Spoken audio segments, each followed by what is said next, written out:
the Secrets, where we explore the connecting links between the pernicious deeds of a group of secret society outlaws who are creating a tightly controlled world society with them as bosses and you and I as slaves to their system, popularly known as the New World Order. Research indicates that most of the unexplained craft we see in our skies are from somewhere on or inside our planet.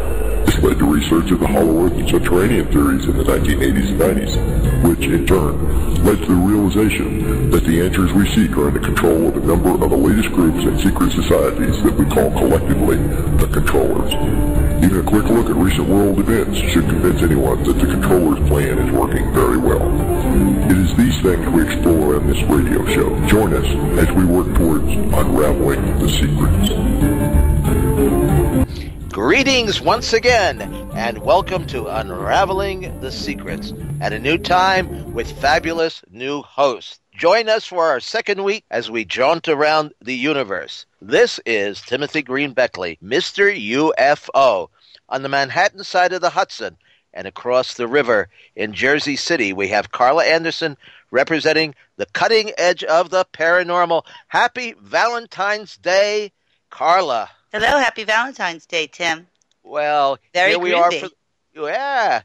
Did you do anything special on Valentine's Day? Oh, I worked today. Then I had some dinner, and then I took a nap, and here I am. This is what I'm doing special. This is my special thing. I'm glad we're all around the campfire, the UFO and paranormal campfire. Yes. And down in Miami, very chic Miami, we have the custodian of the airways, the Jackal, Angel Espino, CEO of the PSN Radio Network.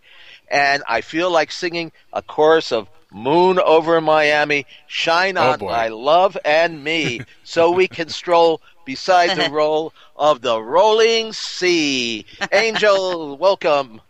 Thank you, sir. It's a pleasure to be on again with Mr. UFO and Carla. Yeah. And we have one heck of a show this evening. We're going to first be talking to our friend, our new friend actually, Laurie McDonald, who is an abduction therapist. And we're going to find out exactly how her work differs from that of the late Bud Hopkins and hear some of her case histories.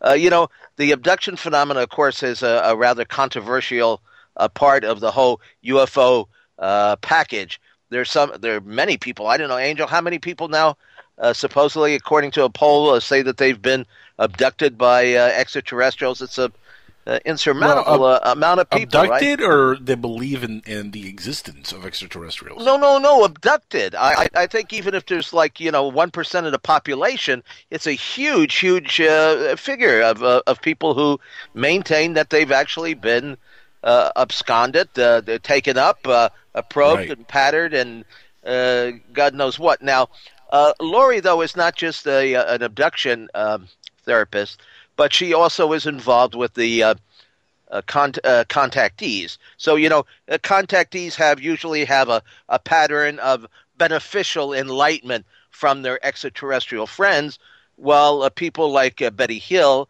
would have been a hardcore abductee, one of the first, of course, and usually their experiences turn out to be fairly negative. So we're going to hear all sides of the controversy this evening from Laurie, and then later on in the show, we're going to have the host of the History Channel's Hangar One program, John Ventre, who's involved with the investigation for MUFON. He's a state director from Pennsylvania. Cool. So we've got quite a show going.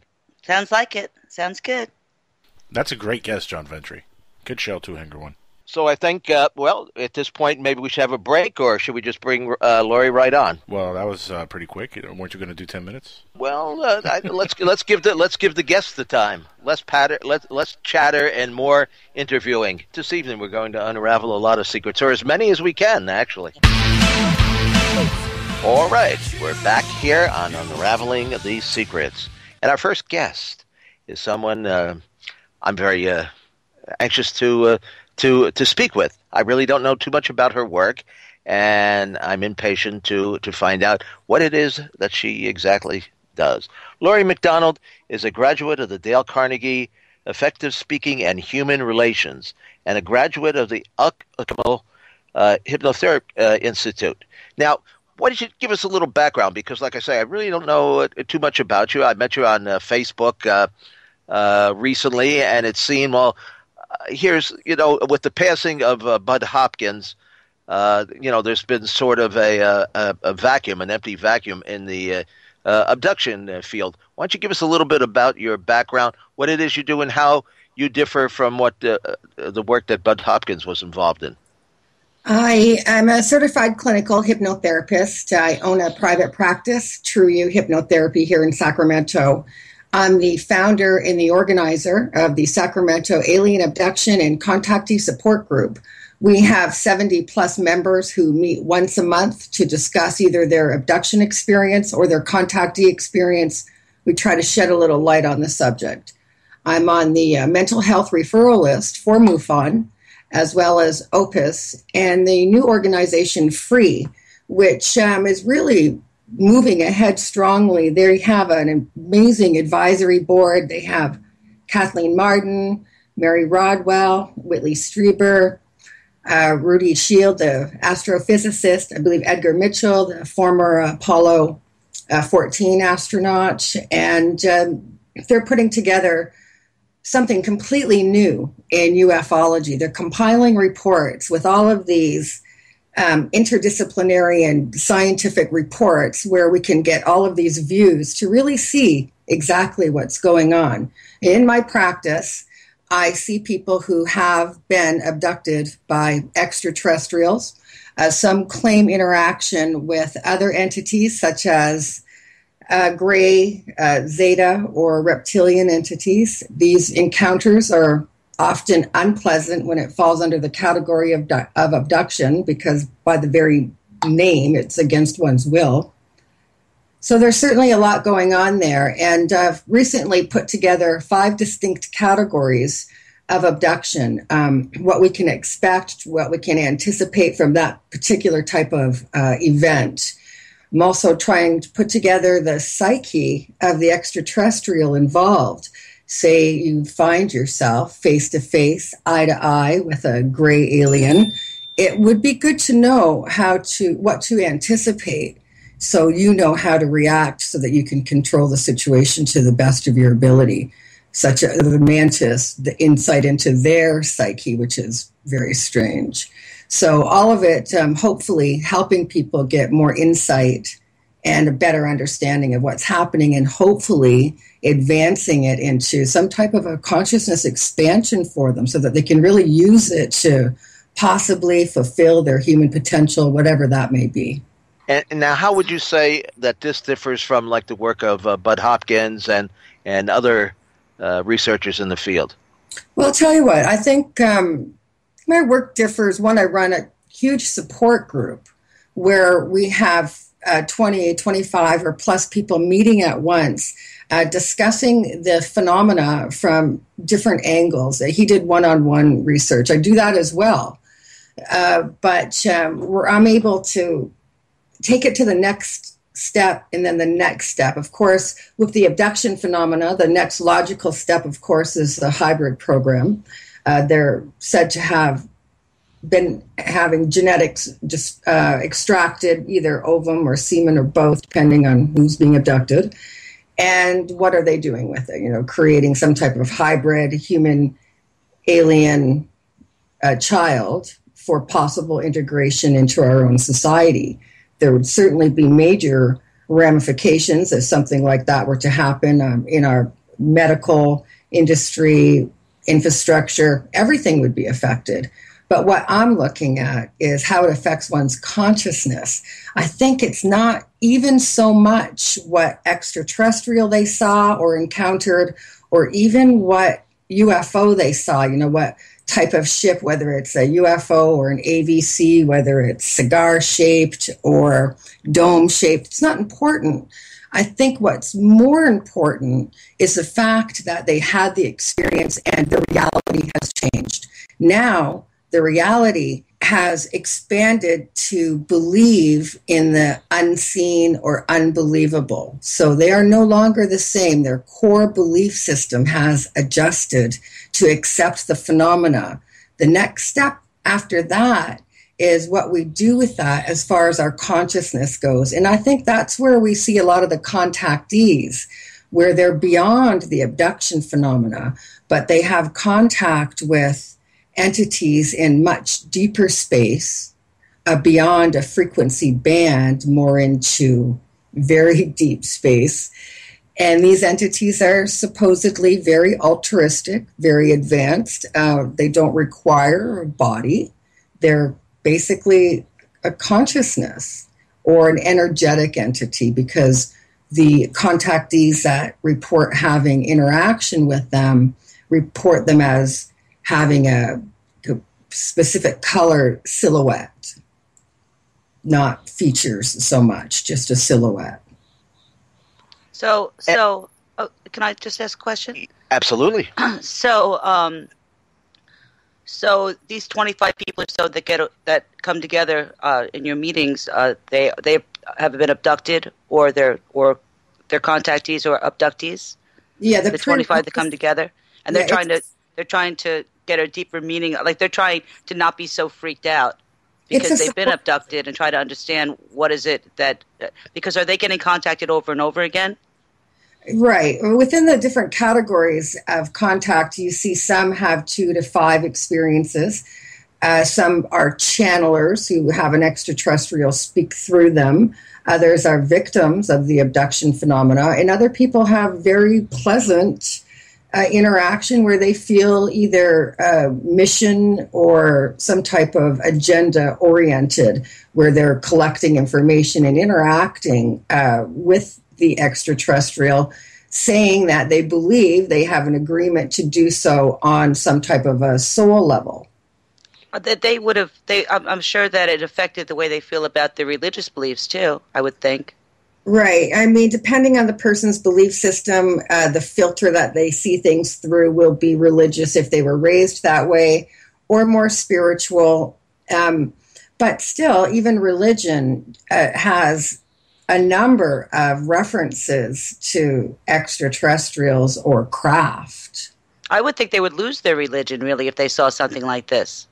I mean, does it, It makes the question. It absolutely, and this is where our reality and our consciousness begins to change and expand. We must question what's happening and how it affects us, and what our past really means.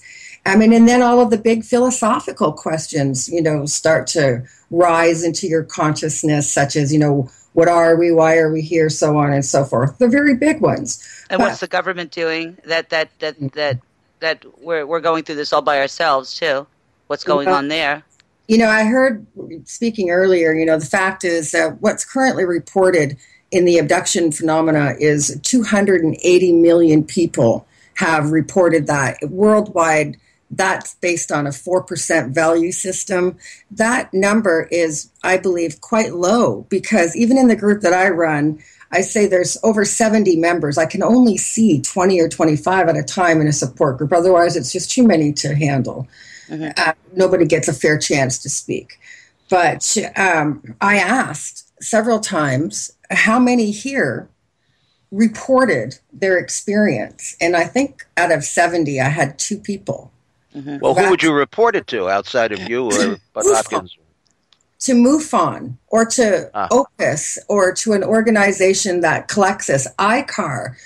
They've done an amazing job. They've done blood samples because we're looking at, we see that not only in the abduction phenomena, but contactees are generational. It goes back many generations in the family. And so we have to look now at blood type and DNA. Well, now, how do these people find you?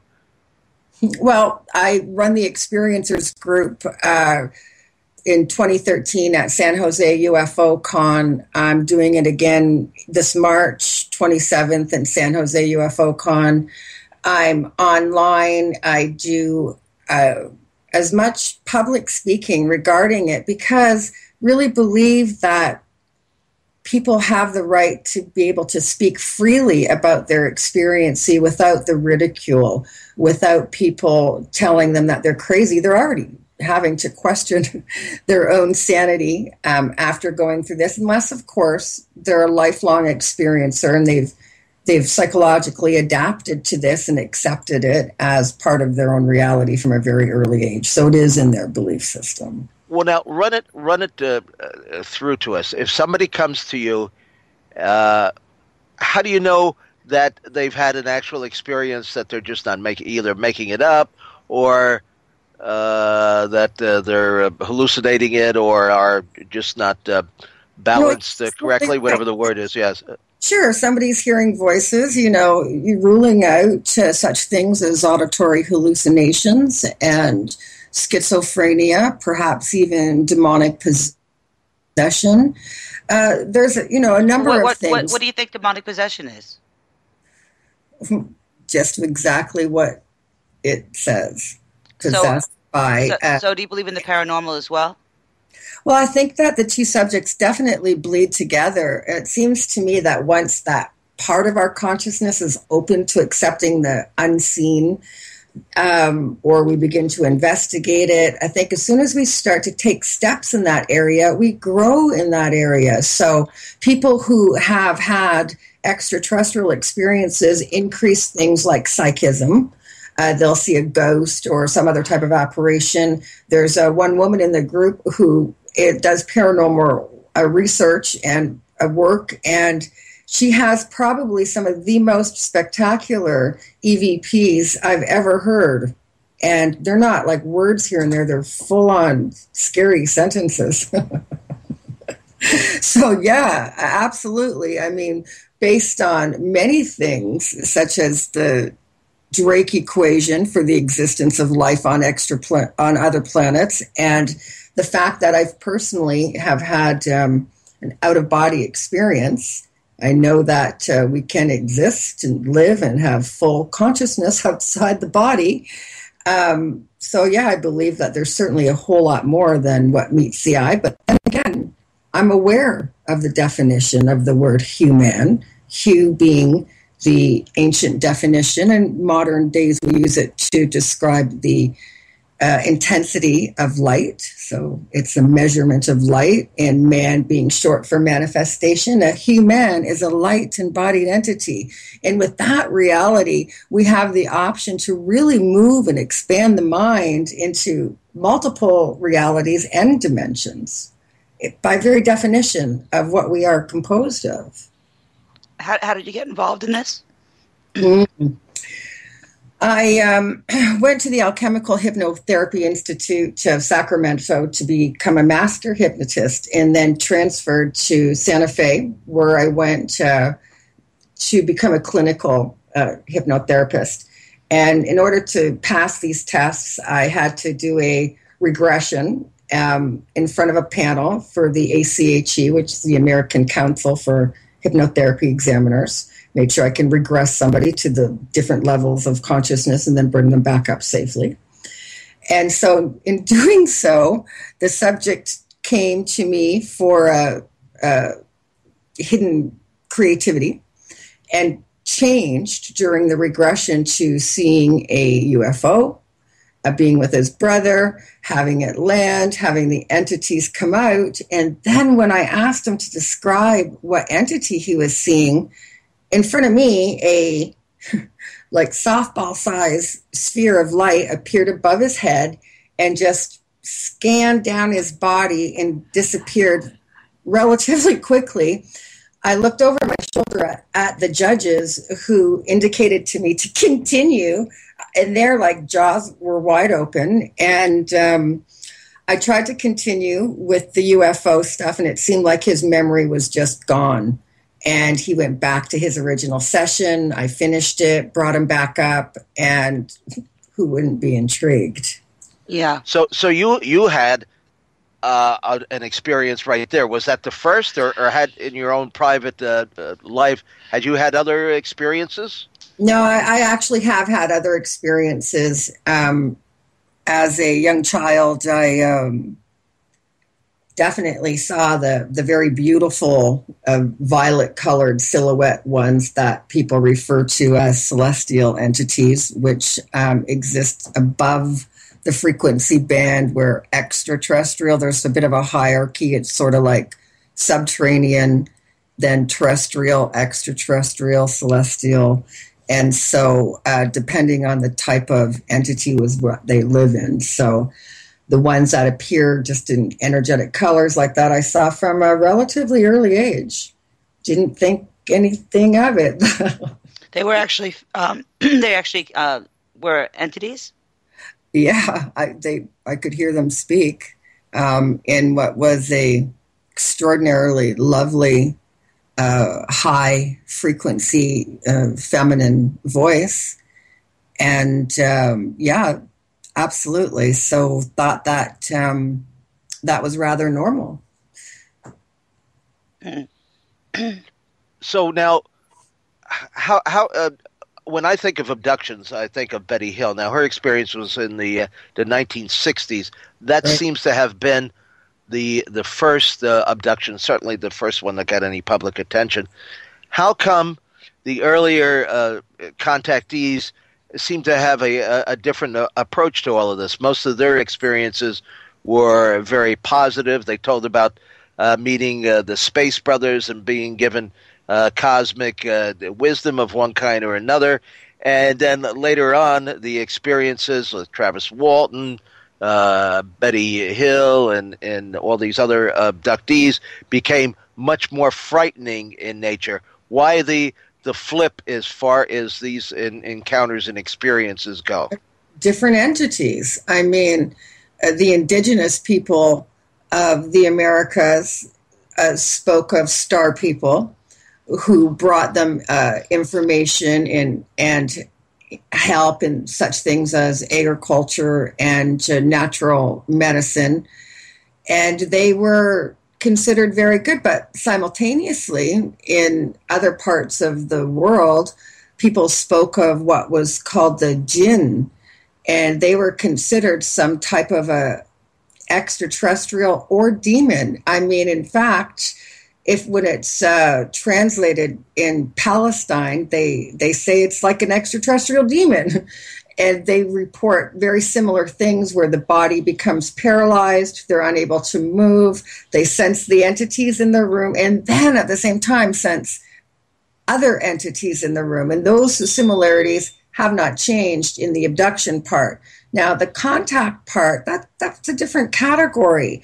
I mean, when you're one-on-one interaction, like many indigenous peoples as well.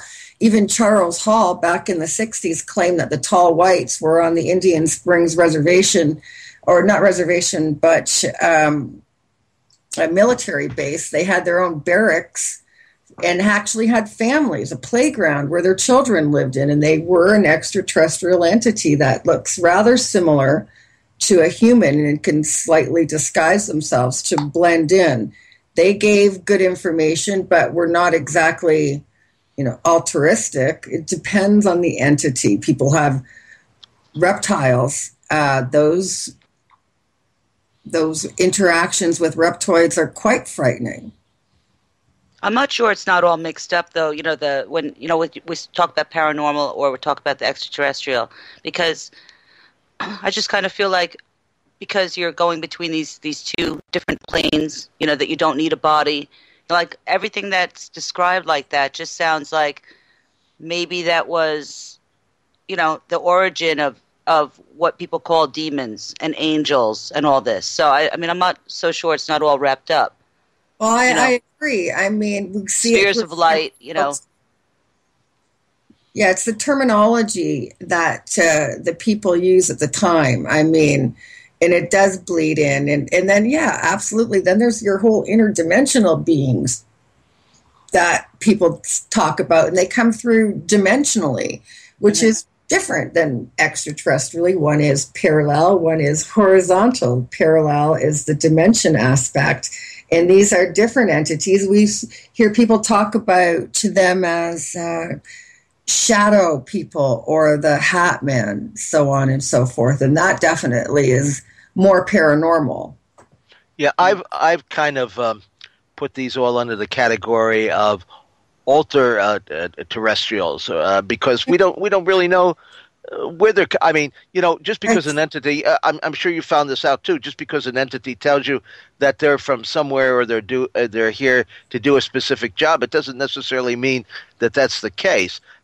In the early contactee experiences and the people who claimed that they had face-to-face encounters, they said these beings were coming from Venus and Mars and had civilizations on Saturn. Well, we know in the physical sense that this is an impossibility. So the UFO beings sometimes can be tricksters. They tell you what they want you to believe, not what is necessarily the truth. I absolutely agree with that. I see that all the time. There's a huge type of manipulation in that phenomena, and we have to be very careful. I mean, really, you hear a voice, we need to know where that's coming from. As much research as possible, the large amount of people that it's affecting. I mean, people who are exploring and researching the paranormal, they're getting quite a lot of information too, but we need to see something like basically the next step. How do we interact at will? Or now, if these beings do have a program, and did you say, or I know I've heard it said that there are 70 races of beings coming here? Well, that to my way of thinking seems a little bit, off the wall, should I say? Because, I mean, there's no way of proving that. A lot of these entities, outside of the ones that are human-looking and the tall whites that Carla knows about, because she thinks one of them came into her hair salon, Balance in Jersey City. They do that. That would be something a hybrid or a tall white would do, just to have the experience so they learn how to integrate into our society better. But go on, sorry. Go on, Tim. Yeah. Well, so now what is the outcome of all of this? Where are we going to head with this? Exactly. All right. Let's take a little break here for a moment, okay? And then we'll come back with with some more of this very titillating conversation.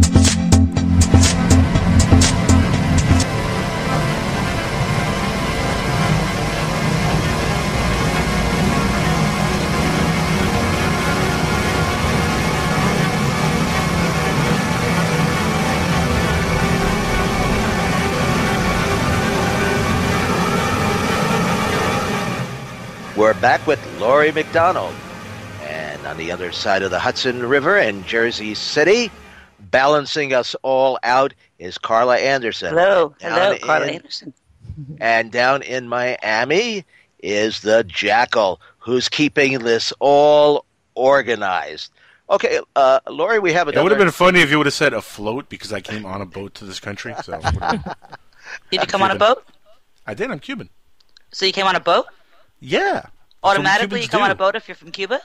You have to, especially if you came into the 1980 Mario boat lift. That's how I came into this country. Oh, well, hello. So I came into this country on a boat. Great. And we're so it would have been funny. And we're all going to leave on a spaceship, according to Laurie. So. That's my wish. That's my dream. I didn't say that.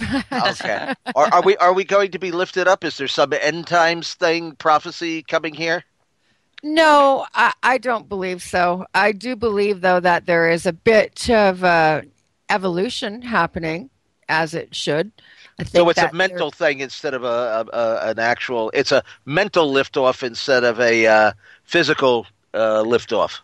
I'm not saying that it can't be a physical liftoff as well, Tim. I mean... I think it could be a purge myself. Right. Like over time, like we've been purged several times, and then then Earth has come back, to something else, and then to something else, and I think it's coming toward a purge.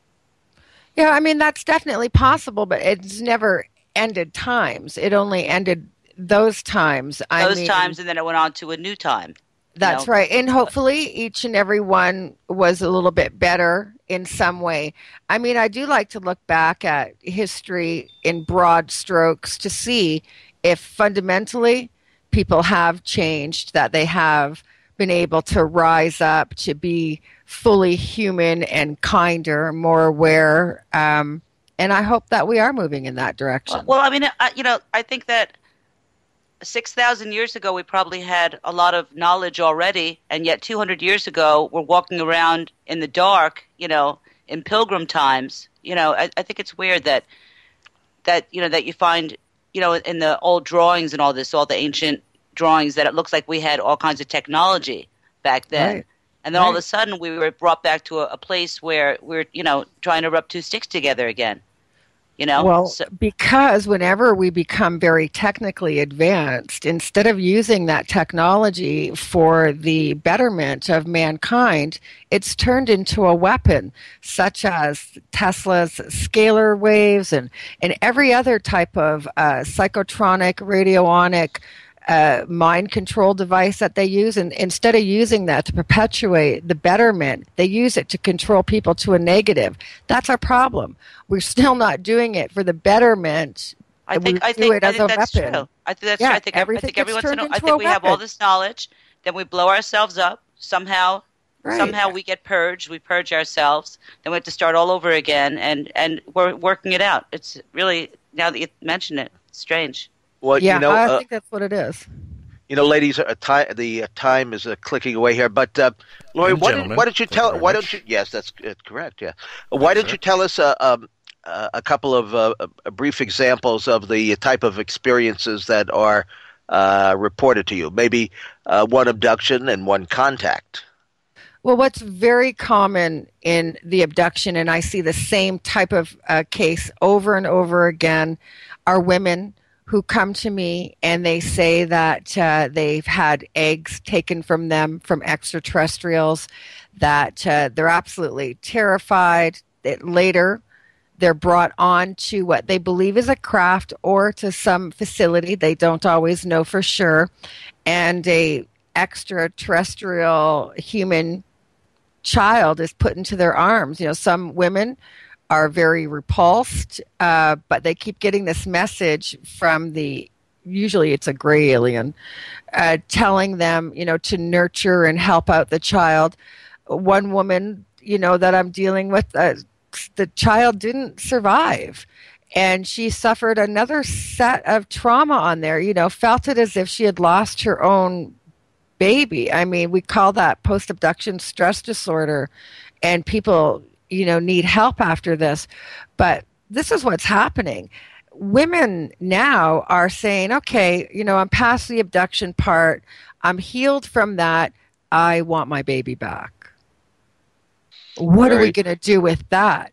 Those are half human children, and they have a very strong maternal instinct, and they feel that their human rights were violated, and they most certainly are correct about that.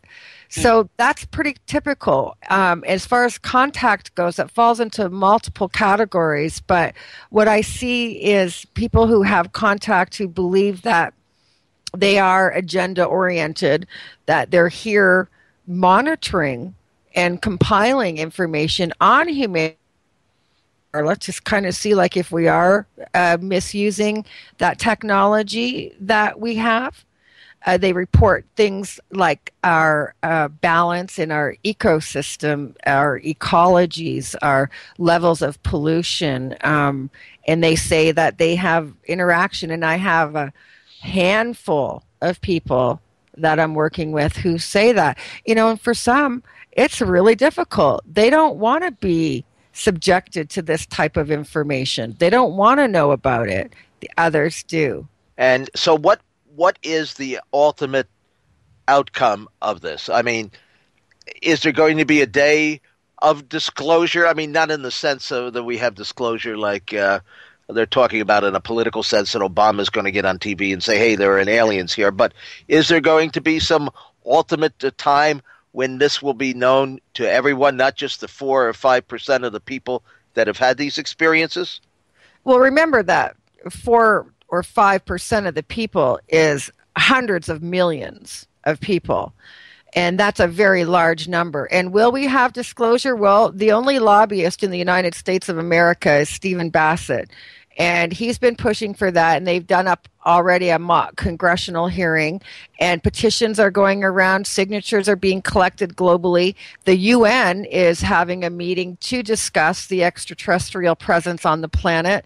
Huge countries like Brazil, 12 other countries have put all of their UFO information together, and they're actually working with their air forces and UFO researchers to see where this is going. Disclosure will come. Maybe this year, maybe not. I don't think that it's political suicide. But for those people who have experienced it, they don't need proof. And they certainly don't need some 4 or 8 term temporary position of authority to tell them that this is real, because it's real to them, and so they don't have to rely on that external source. Well, that people do. You're absolutely 100% correct about this. I've always said that people have had these experiences. People who are knowledgeable about the subject, you don't really need to tell them what's real and what isn't. All right, well, Laurie, you've made a lot of sense tonight, and I'm happy that we did get together and discuss this, and we'll have to do it again in the future. Why don't you tell our audience there how they can get in touch with you, and have you written any books on the subject? Or I'm currently writing a book right now entitled The Extraterrestrial Interference. They can get a hold of me through my website, www.truehypnotherapy.com, or come out to UFO Con in San Jose, March 27th. I'm on the abduction panel there, and then the following Sunday, free of charge, I'll be running an experiencers group. If you have an experience, you've encountered something, and you want an opportunity to finally speak about it in a non-judgmental forum, that's your opportunity. Well, you certainly are the person to go see about this, and let's keep in contact, and I certainly want to see how this plays out in the future, because no doubt other people will be having some pretty strange experiences. And so, Laurie, thank you for being on, and we'll continue in just a few minutes with John Ventre. Thank you, Laurie. Thanks. It's been my pleasure.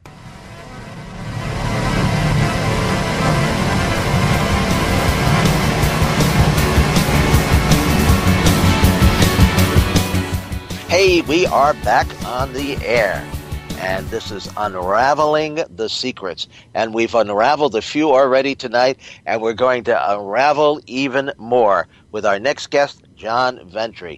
Now, I watched John Ventre on TV last night for several hours, because he is the host on History Channel 2 of Hangar 1. And so we've got a lot of questions to ask. And John is the state director for the Mutual UFO Network from the state of Pennsylvania. He's written for a lot of magazines on the subject. He's written several books that we're going to learn about, and he's got a great background in this. John, why don't you just give us a little bit of a scoop on what it is you do and how you got involved in all of this? Because as far as I know, you're compared to me, at least, a relatively newcomer. I guess your interest goes back to the flap in Pennsylvania, in Pittsburgh? Well, actually, the way I got started in this was back in 1996. I actually had no interest in UFOs. You know, I was almost 40 years old, and I decided I wanted to write a book, a sci-fi book, on end time prophecy, the Mayan calendar. So as I started investigating end time prophecies and other cultures, I kept coming across these other cultures talking about star people, flying shields, people from the stars. So I said, you know what, I'm going to look into UFOs. So I really didn't get involved in UFOs until 1998 when I joined MUFON. So it's been 17 years, just about 17 years now. But that's how I got started, really, was researching end-time prophecy in the Mayan calendar. So you obviously see that there's a connection between UFOs and star people in a lot of these prophecies and even biblical matters. Is that correct? Yeah, absolutely. You can't, I don't know how you look at the ancient history and not realize that somebody was there helping us. I don't know how much. Or maybe hindering us. Oh, either way, yeah, holding us back and making us slaves to build their temples. But it definitely seemed to me that mine for their gold, or mining the gold also. Yeah. The technology though too. Hello? Yeah. Hi, John. Yeah, so that's how you doing? So so that's how I got involved in this, and it's really the first big flap we had in Pennsylvania was that Bucks County flap in 2008, and so that's really how I got involved with ufology.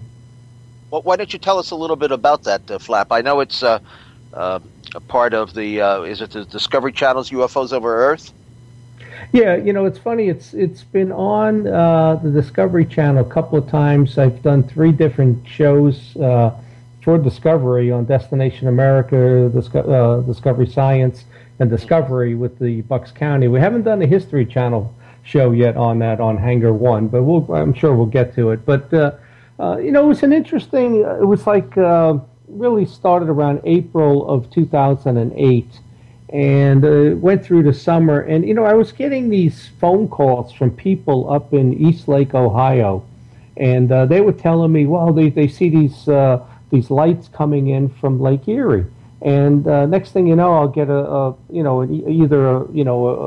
sighting reported to MUFON or a phone call telling me that they see them coming in from the lake over Wheeling, West Virginia, then over Pittsburgh, then we were getting them over State College, then heading across the state over Bucks County. So, in some instances, it almost seemed like it was the same UFO that was reported, and, 10, 15 minutes later, it was 300 miles, away. So, so we had some really good cases. Although it started out of Lake Erie and in Pittsburgh, the bulk of the cases occurred in Bucks County, Pennsylvania. And, we went from getting 97 cases a year for the entire state, and then all of a sudden in that 10-week period over the summer, we got about 250 cases. So, that's why I call it a flap, because the amount of cases we got nearly tripled in a 2.5-month period. But 2 of the cases in particular were very good.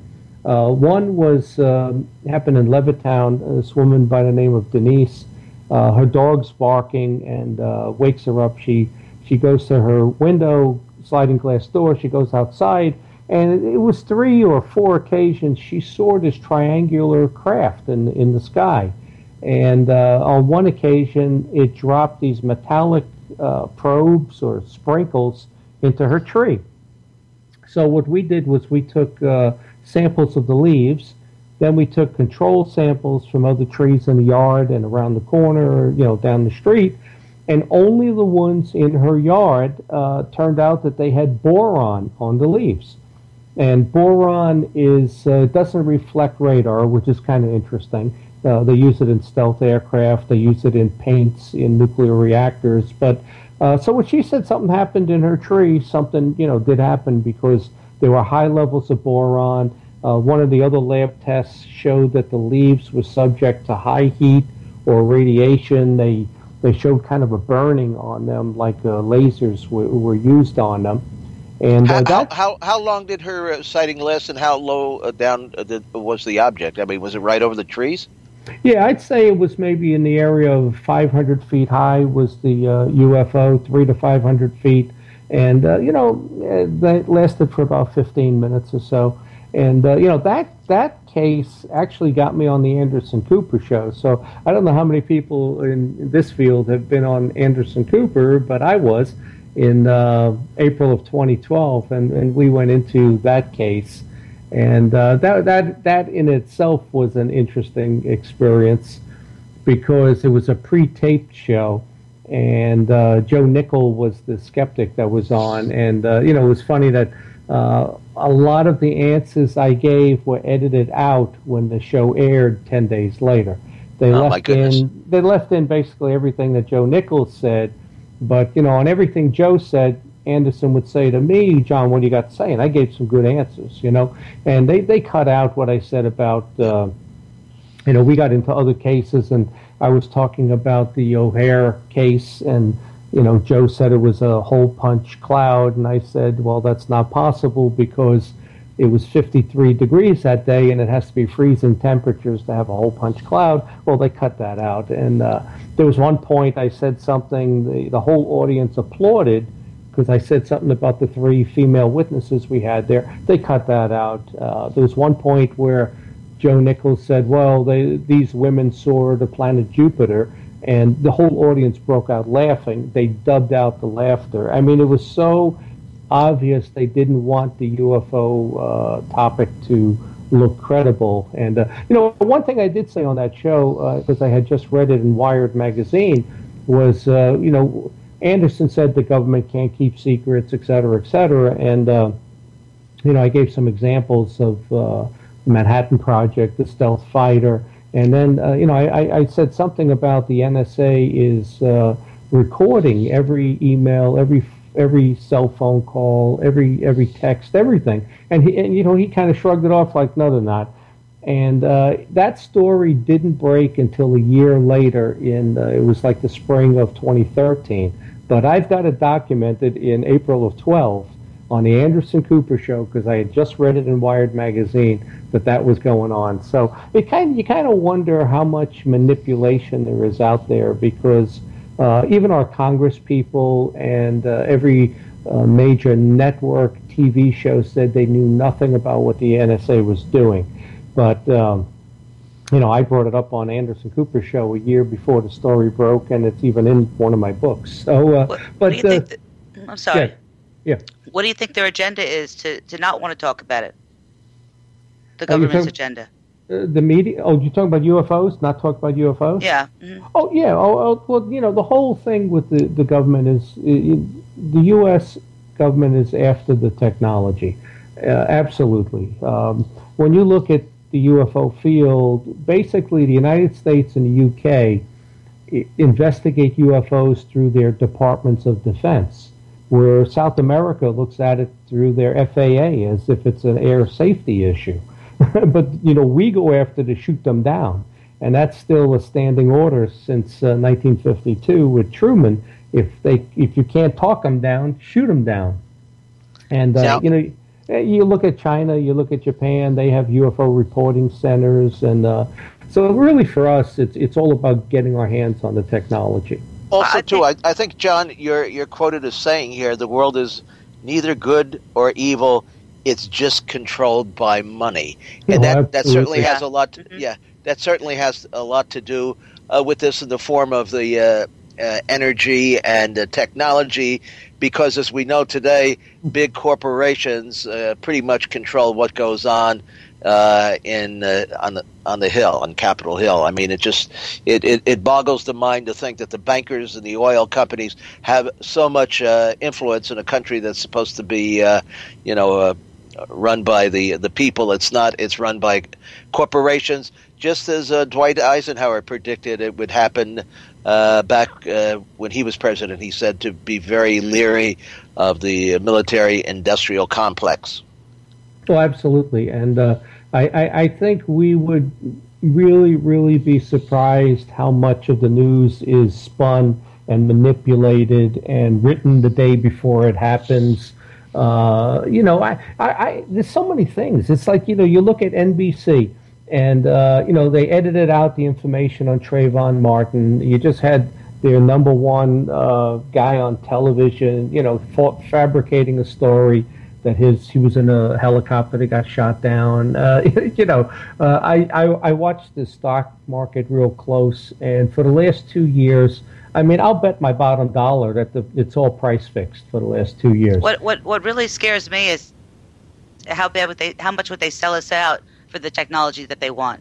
Like abduct as many people as you want, do whatever you want to do to them, experiment them on them all you want for hybrids or whatever it is they're doing.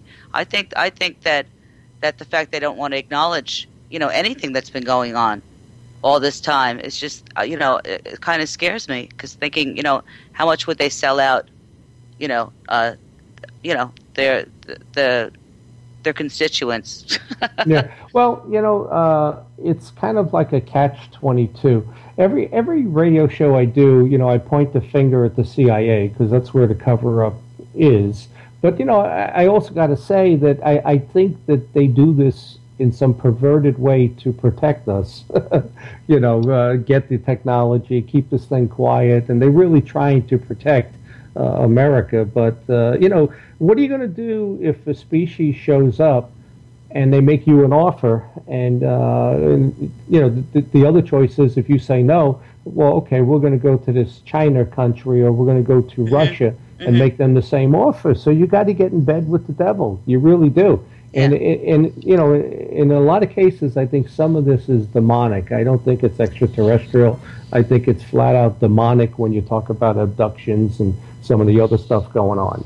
Some of this is ET, ancient alien stuff. But it seems to me that a lot since World War II with the Foo Fighters and a lot of this stuff, I think, is nothing more than end of days demonic stuff. Of course, now, I don't know. To me, it's kind of hard to pin that down.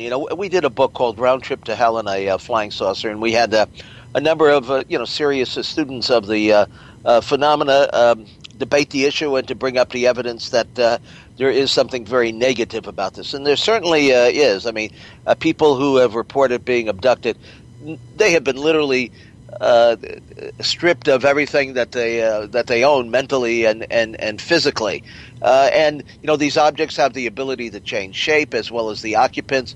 They often tell us things that turn out to be just contrary to the information that they're giving us. It's really almost impossible to say for sure where this is all leading. Are there forces of good and forces of evil in the universe, and how is this all going to play out? It seems to me that this has been going on for a heck of a long time, and it doesn't really seem to come to any end. It just seems to be continuous, going back through the pages of history. Now, I noticed, John, one of the things you've also written on is the history of UFO as far as art goes. What were you able to find out about that? I know there are several instances of paintings, religious paintings, where UFOs apparently have been a part of the background. Yeah, well, I give, 5 or 6 different lectures, and I try to, every year, because I run 3 conferences here in Pennsylvania, I try to create a new lecture. I don't want to say the same stuff. So when Ancient Aliens came on, hit the scene 8 years ago, whatever it was, I said, let me look into this UFOs and art and history and try to put together a presentation on that. And, I think most of the stuff I put in that presentation 6 years ago has probably all been shown on Ancient Aliens. But, the history of this just goes back so far. And it makes you laugh when you're doing an interview or an Anderson Cooper show, and it started in Roswell in 1947. No, it didn't. And, in that fact, as far as I'm concerned, the modern UFO era started in 1942 with the Battle of L.A., because if you look into that one, we recovered a craft off the coast of Los Angeles, and we couldn't shoot these things down after firing 1,400 rounds at them. So, it wasn't even Roswell. There were really good cases years before Roswell. But when you look at the ancient history, I mean, some of these paintings, it's, when the people who made these paintings in the 1600s and 1400s, they pretty much painted what they saw. It wasn't, abstract art. They didn't have a Salvatore Dali back then. And, there are paintings that show UFOs that are shining a light down during the birth of Jesus. There's paintings that show the Madonna with a UFO in the background, and there's a man and his dog looking up at it. It's actually a mothership with a couple of UFOs coming out of it.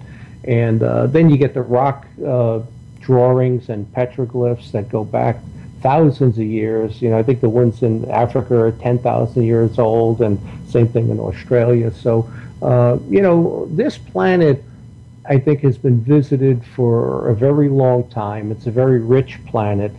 And, I read something in one of Major Kehoe's books where he kind of made a good example. He said if you put your hand out, Earth, and your hand would be the Milky Way galaxy. Earth is located in like the top digit of your ring finger. So if you just put your hand out and look at it, that's where we're located. So it's a launching point for those civilizations that can leave this galaxy and go to another one. And they come here to refuel, retool, restock, do whatever they got to do. And, the other ones that don't leave the galaxy, they come here and it's kind of a science experiment, It may be in all their textbooks. Well, you got to make a visit to Earth and observe that civilization, but you don't interfere. I think they do interfere. There are certain species that do, and that's what's in that one book I just wrote last year, An Alternative History of Mankind. Well, when you say that they're demonic, so what is that? Well, there is a portion of this when I look at abductions and even cattle mutilations. And, this group out there, and I don't know if you've talked to any of the people from the Free organization. Have you heard about that? They're looking into abductions. But they got a real good lineup of people, but they kind of lean towards the abductions being kind of left-wing liberals that are here to help us with the environment and free technology and all of that. Sounds like a good reason for coming here. Yeah. Well, if they weren't so frightening, so frightening and probing. Yeah. Yeah. There's two camps. There's that camp that kind of says, well, they're here for all the reasons to help us, and then there's the other camp that has Dr. David Jacobs, Guy Malone, Nick Redfern, myself, others that say, well, wait a minute, let's take a look at this. They're showing up. They have the ability to communicate, but they don't. They show up at after midnight, and they're in the shadows, and they kind of stun you, take you. So it's a kidnapping. And men and women, it becomes a rape where they're either taking egg or semen, and in some cases the actual act is performed, and then they come back and they take the fetus. I mean, how is that a good thing? Yeah. But the demonic thing, when you say that, because I'm thinking that what people think is demonic is actually these aliens. Well, there's an overlap. There's absolutely an overlap, and but when I look at some of that stuff going on, and to me, I'm not so certain that some of that is these extraterrestrials. In the demonic sense, I think they would, Satan would want us to believe in extraterrestrials because they're going to come here and help us, and it's almost like you could create a religion out of it, that they're here to give us, all the things we need and superior technology. And what does that do? It pulls you away from religion, which would be what Satan's goal would be.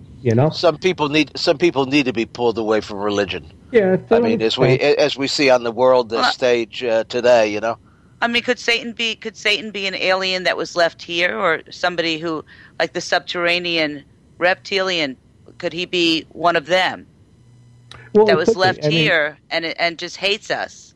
It could be a complete, misidentification of angels and demons are actually extraterrestrials. And the one book I wrote actually leans that way, that it's always been them. It's them that we've been seeing, the extraterrestrials. But and that when we were primitive people, this is what we described it as, something, Right. But I still, but I'm still raised a Christian, so I'm still thinking that somewhere, because I have to, because it's just part of me that Jesus is somehow an advocate in all this. So I don't know. I'm still trying to unravel the secrets. I'm trying to get. Boy, I gotta take the other side of the fence. Of course you are.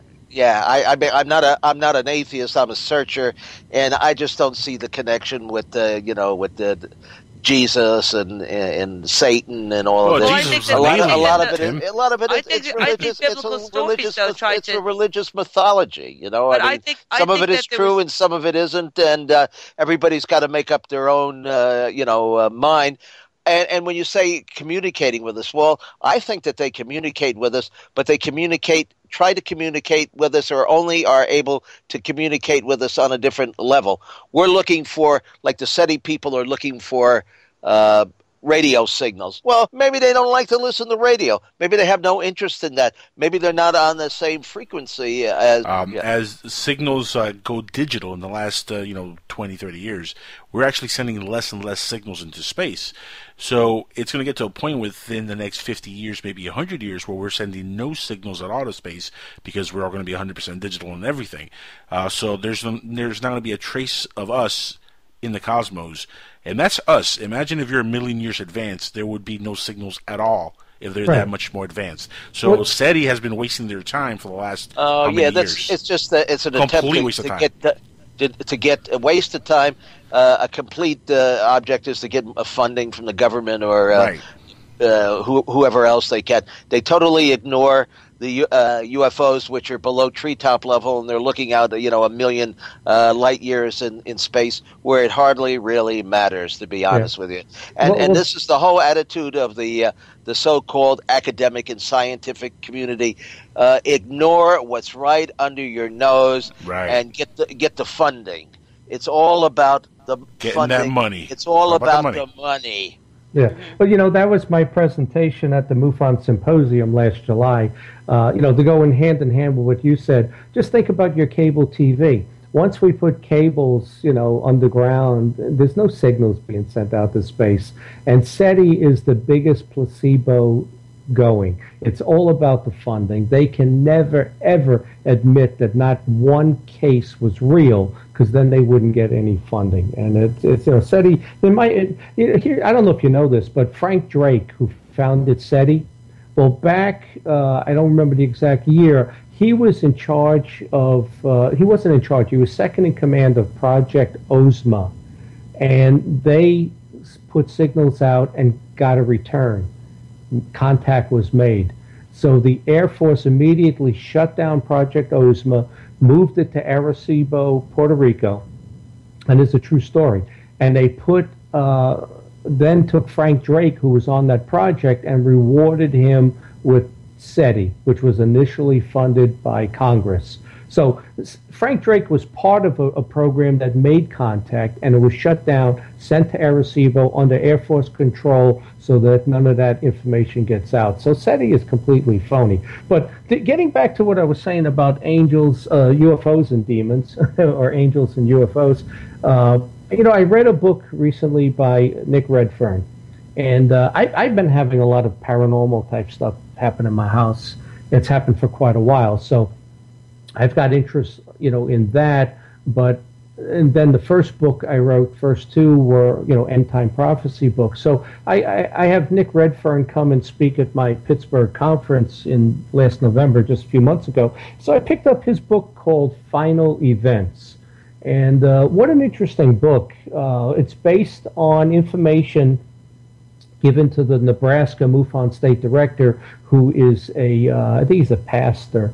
And it talks about a branch of the CIA called the Collins Elite. Have you ever heard about that?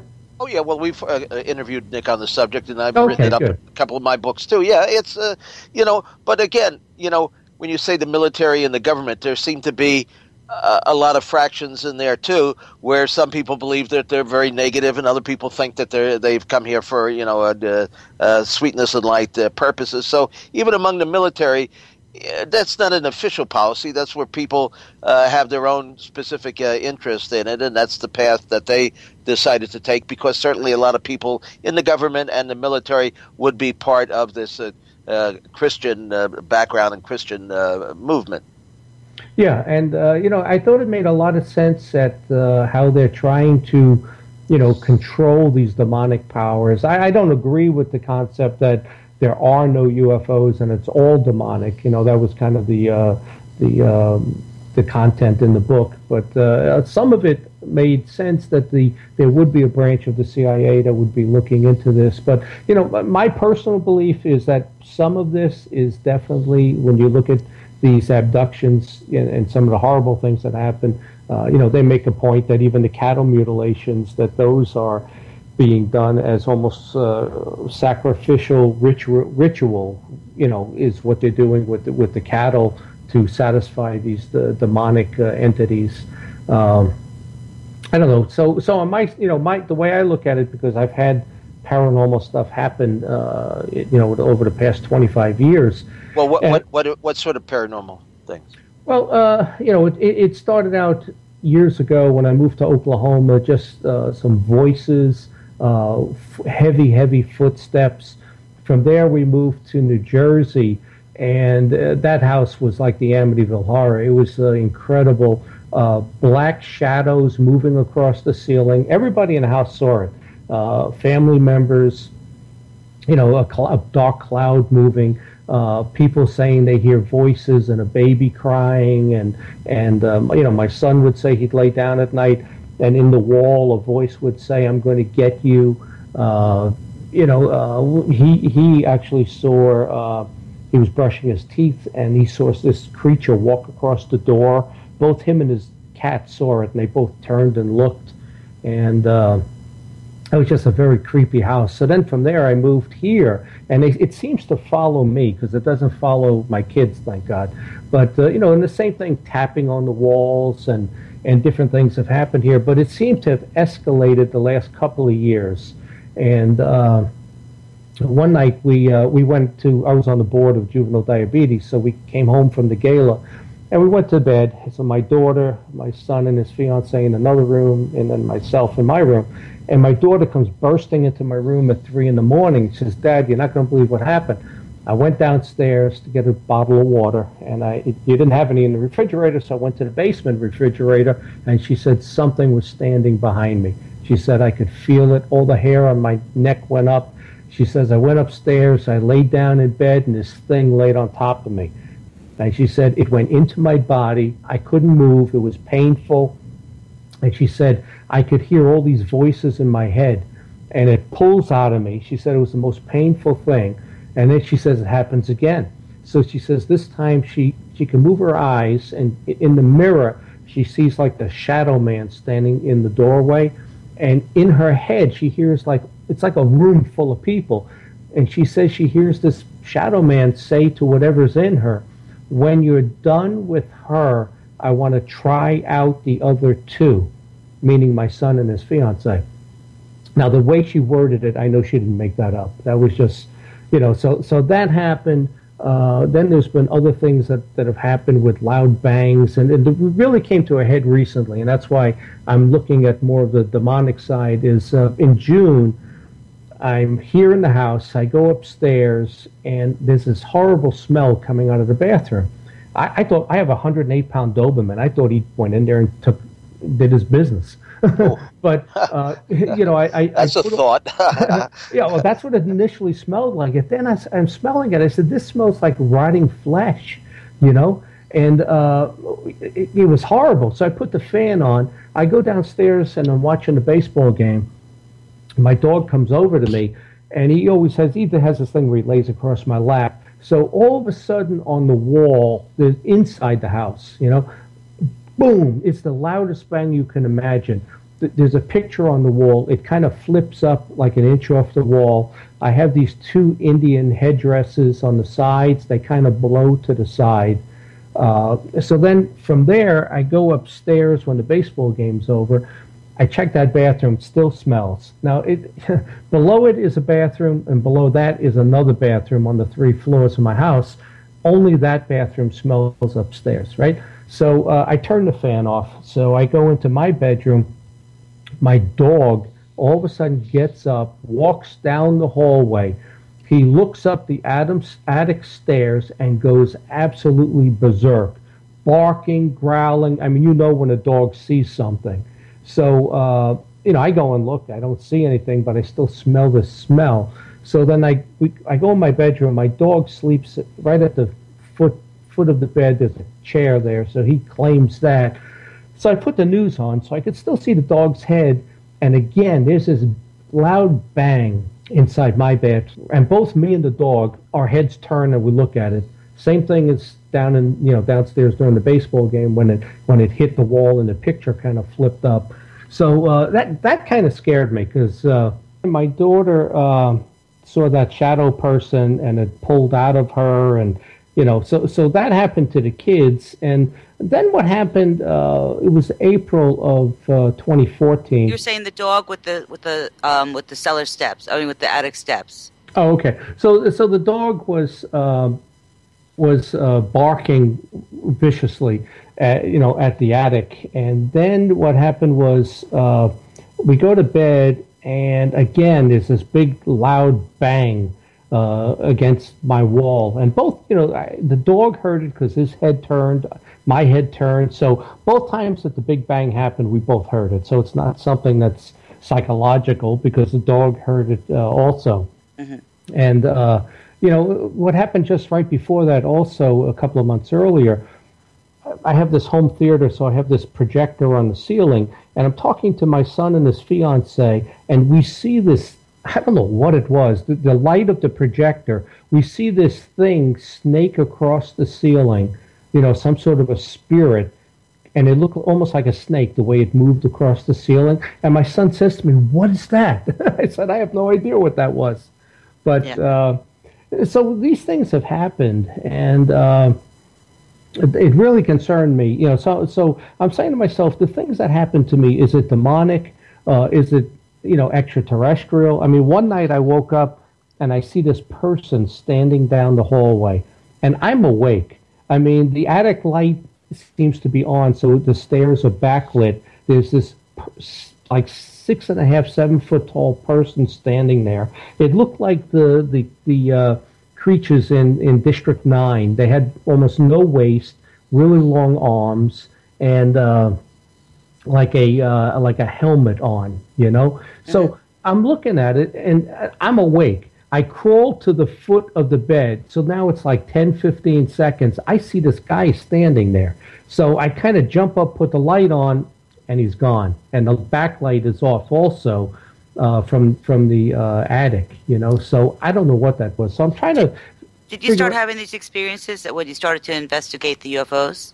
Exactly what I was going to ask. Mm-hmm. No, because they started in 1989 when I moved to Oklahoma, and it was almost like the Poltergeist movie. I read an article that they built. I had a brand new house, and the subdivision next to us, they found Indian, burial ground. They had already built homes there, but it started in Oklahoma. But when I got to New Jersey, and it's still, I was not involved in UFOs. I was, not a member of MUFON, had no interest in it. So in my mind, that stuff was all spirit world, But then, also when you look at UFOs, I joined MUFON in 98. In 99, I went to my first MUFON symposium. So I come home and I'm at the symposium. I meet this woman there. I saw her in the audience. I made sure that I kind of went over to her at lunchtime, and I'm speaking to her. And a very strange-looking person, very pale, gray bloodshot eyes, very just unusual-looking person. And it's funny, we had lunch, went back to the symposium. She was gone, So I think she might have been a hybrid, So I get home from the symposium. It was 4th of July weekend, and all of a sudden, for that whole week, I have the weirdest dreams. And, again, I just joined MUFON. I didn't know a lot about UFOs. I have out-of-body experience. I could see the top of my house and my car in the driveway. I'm waking up like every hour. I can't sleep, like something is in the room with me. I one time I woke up, I swung my fist at the air, I hit the headboard, I almost broke my wrist. I'm having these dreams of this hairy creature standing next to the bed. Another dream is this kid. He looks like he's about 10 years old, but he's got these big Popeye forearms with the bone of the elbow really sticks out. no hair. And my dog, I have my Doberman. I've always had Dobermans. My Doberman is kind of floating in the air, and he's poking him in the ribs. And I keep yelling at the kid, "Stop poking my dog!" But he keeps poking him. So it was like weird. What was that? I don't know if that was an abduction. My girlfriend actually went to the website and looked up what happened in the area that night, and the night that I got home in the out-of-body experience. And she says to me, "John, there was a UFO sighting in State College. There was another one in Morgantown, West Virginia. Your house is in direct line of those two cases that happened that night that I got home." So, I don't know. So I don't know if that stuff is an abduction. I don't know if this stuff is demonic. But I met this woman in August, and I mean, I don't know how many women that can recite the exorcism rites. But, I just kind of, Well, I do. Maybe you. Yeah, you actually do. Oh, yeah. You actually do. That's kind of most of my friends, actually. Yeah. Hey, but John, I was just thinking, I did a book a couple of years ago called UFO Terrorists, Curse of the Men in Black. In a lot of the early cases of the Men in Black, showing up to silence UFO witnesses, we had a lot of instances of this, like entities appearing in houses and warning people and driving individuals off the road, and then the cars would disappear. Even Albert K. Bender, who was headed one of the first UFO groups, the Bureau, put out a magazine called Space, a newsletter. Yeah. He reported that these MIB, these tall, lanky beings dressed in black with the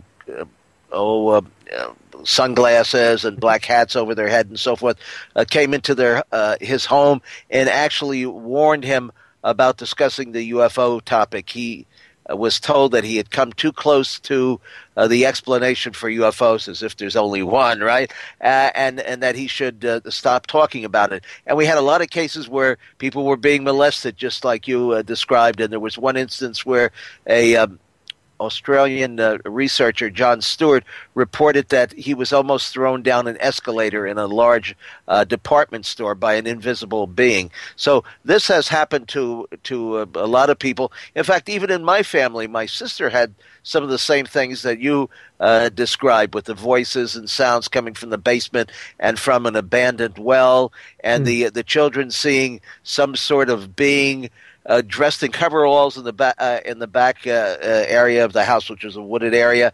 And the house where I was? In the house where I was? No. This was actually down the road, maybe a couple of miles. But it did seem to follow them around. I mean, my sister always seemed to be connected to this. In fact, it seemed to have run in the family. My grandfather on my father's side of the family actually had an encounter with a headless horseman, and It wasn't Halloween or anything like that. But he would never talk about it because he was a good Baptist, and he thought it was demonic.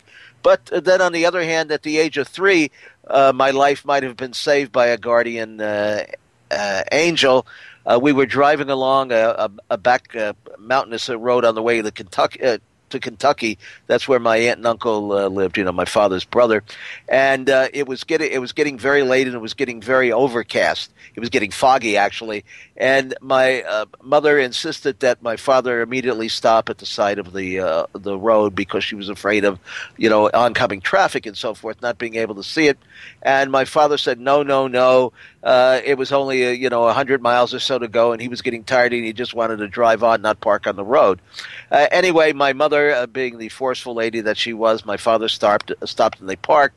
Well, when the sun rose in the morning and the fog broke, it turned out that we were just on the edge of a cliff, and I would have been dead meat for the buzzards down in the ravine if it wasn't for something telling my mother to have my dad stop the car immediately. So, as we go through life, we find that there is negative and there is positive throughout us in the universe, and some call them demons and some call them spirits, and some are just not decided what they are. But a lot of people have reported these experiences. I know I've often gone out and interviewed people who have had close encounters and then gotten back in touch with them later on, and they will have had a series of poltergeist phenomena. It's like the UFOs were seen outdoors, but all these strange things would start suddenly to come into their home.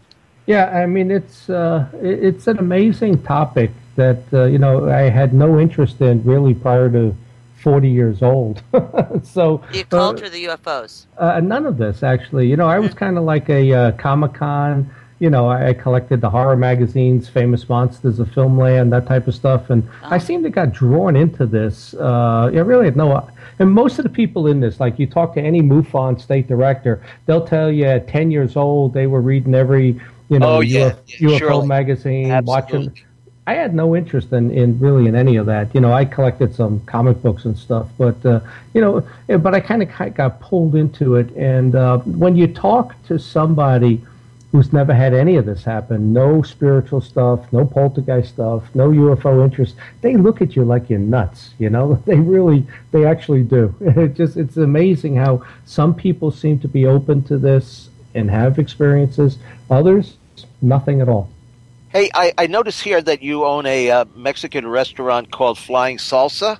Well, that was something I tried. I don't have it, or it's not up, let's say, now. But I thought that was such a cool idea to have a Mexican restaurant called Flying Salsa, out of this world Mexican food. So, what we end up doing now is at our conferences, we got this big banner that says that, and where we serve the food for lunch and stuff. It wasn't like copywriting, like writing a book. You can't copyright that name. You have like 18 months to put a restaurant in place, and then that's the end of that. But I just thought it was a cool cool name. We did have another fellow. I remember years ago. He's since deceased, Miguel, who had a Mexican restaurant in Reno, and he had UFO pictures and all over the place. And he once tried to put together a UFO conference and got me to be the MC. He picked the local rodeo venue, which was a place that seated like 6,000 people, kind of indoors and outdoors. Well, the pigeons were flying overhead, and the rafters was falling down on the speakers, which I guess the number of people in attendance were maybe about 150 or so. And he tried to fill a giant UFO balloon with helium, and it never quite got off the ground. We had a lot of good speakers, but the Cow Palace was just not the place to have a UFO conference. I'm afraid, it just didn't work. And there have been some strange UFO conferences over the years. Now, how did your conference turn out this year?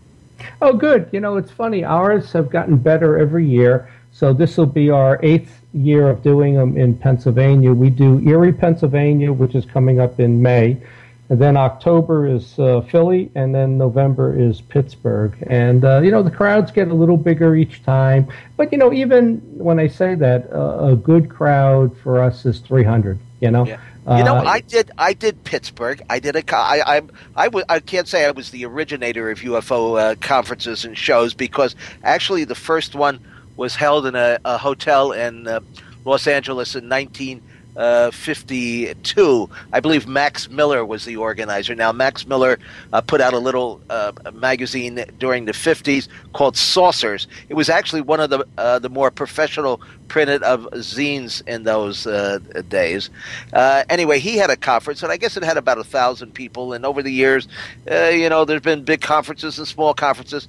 The largest one that I was affiliated with was the one that Jim Moseley put together in 1967 at the Hotel Commodore in New York. It was the largest indoor conference. It attracted about 12,000 people over the course of the weekend, and there's never been anything like that again, at least in a inside venue. But I did try Pittsburgh, and we were on AM Pittsburgh with a different speaker every day of the week just before the conference. And I think we had the show at the Y, and we had 150 people or so. You think there's less interest now? We promoted it. Oh, this was 25 years ago. We promoted it pretty heavily, but the public just then wasn't I think that into it yet. It's sometimes you win and sometimes you lose, but at least you have a pretty strong base, being that there probably are quite a few MUFON members in Pennsylvania. Yeah, I mean, I've got about 170 MUFON members in PA, but it's funny. I said in one of my books and my lectures that the CIA has been behind this whole clamping down on ufology, and you look at the best UFO conferences now, I don't care which one it is, they really don't get more than about 450 people per day to show up. But yet the San Diego Comic-Con gets 200,000 people. So amazing. Can you imagine if the CIA had targeted comic books in the 1950s well, I think they UFOs? did, or somebody did, right? Didn't they try to outlaw comic books there for a while? Yeah, or had a censor board or something? That only made it more popular, I think, to a large degree. But they definitely been successful with trying to kill UFOs. That's for sure. But we talked about this on Skywatchers on one of Angel's other programs a couple of weeks ago. There is very little crossover, perhaps none, between comic the book people and horror people and UFOs. Well, I'm one of them. I think it's saying more that people would rather go to Comic-Con and look at all these things for entertainment than actually delve into anything real. Well, yeah, but understand also that a lot of the stuff that we see in comic books, for example, has a lot of lore in it. That's tied with ufology, tied with conspiracies, tied with paranormal. You can look at Captain America, for example, and it's tied in with aliens and all kinds of stuff. I mean, that's all over the comic book universe. So I mean, they draw a lot of their mythology from a lot of the older stories. Well, I mean, look at the movie Men in Black. It was based on a comic book with the same title. When actually Albert K. Bender and John Keel is where they got most of their information for, but they fictionalized it and watered it down. And fictionalized is the word, though. Comics. It made it silly. I mean, that's what I would say. Let's try to make it's a comedy. Silly. Yeah. But not just funny. that. I mean, a lot of the movies. At least the current crop of movies like Paul and the one with Adam Sandler. He had an alien movie, Adam Sandler? I think it's Adam Sandler. The Neighborhood Watch. Yeah, that was the Neighborhood Watch. Watch. Yeah, that's right, the Watch. Yeah, let's just make it silly, and people will have a good laugh at it. Yeah, but it's funny.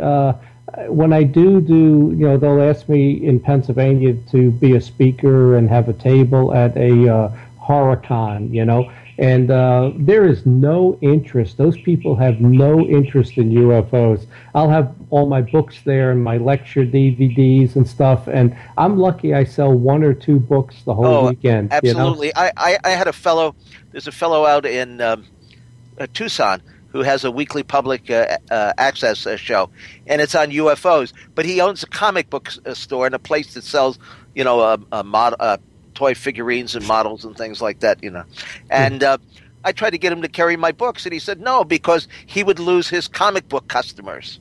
Yeah, absolutely. If he ever bought in any UFO literature and books and stuff like that. Yeah. And that's just the way it goes, because the comic book and the science fiction people, I hate to say this, but they are ignorant of the facts, and also too they are too easily swayed by what they see as the icons and the giants in the field.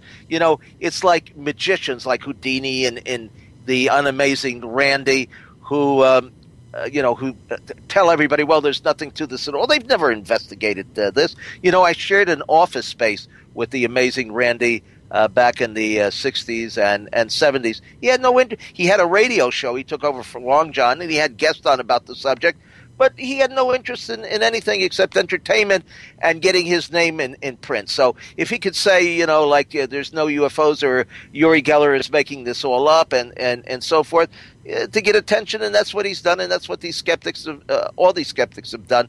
They've never really to bother investigating anything. I remember years and years ago, John Fuller, who wrote Incident at Exeter and The Interrupted Journey about Betty and Barney Hill, was on, maybe it was Meet the Press or something. It was a very highbrow show, like on Sunday morning, because this was when there was a huge amount of UFO activity. And he was on with Donald Menzel. and they were talking about UFOs for a half an hour and this, that, and the other thing.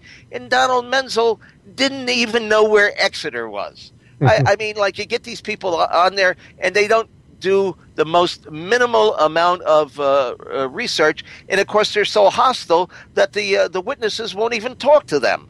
There's one thing. Hey, I can be skeptical about what you're saying, John, and I don't agree with everything that the first guest we had on, Laurie, have to say, but I don't have to be hostile about it. I mean, and I don't have to call.